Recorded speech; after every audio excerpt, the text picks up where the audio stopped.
শুভ দুপুর বন্ধুরা, আবারও একটা নতুন ভিডিওতে তোমাদের স্বাগত। আজকে তোমাদের এই দাদার সাথে একটু পরিচয় করব বলে নিয়ে আসলাম। এই দাদাকে আমাদের বলাই থাকে একদিন দুদিন পর পরই চলে আসার জন্য, তাই দাদাকে আর ডাক দিতে হয় না, দাদা নিজে থেকেই চলে আসে। এই দাদার ব্যবহারও যেরকম মিষ্টি, ওনার আঁকগুলোও সেই রকমই মিষ্টি। আঁকগুলো এতটাই মিষ্টি মনে হয় যেন চিনি মিশিয়ে দিয়েছে। এই গ্লাসগুলো 20 টাকা করে।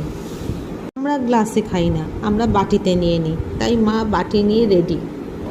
আমাদের মতন এরকম বাটি নিয়ে কে কে খাও আমাকে অবশ্যই জানিও।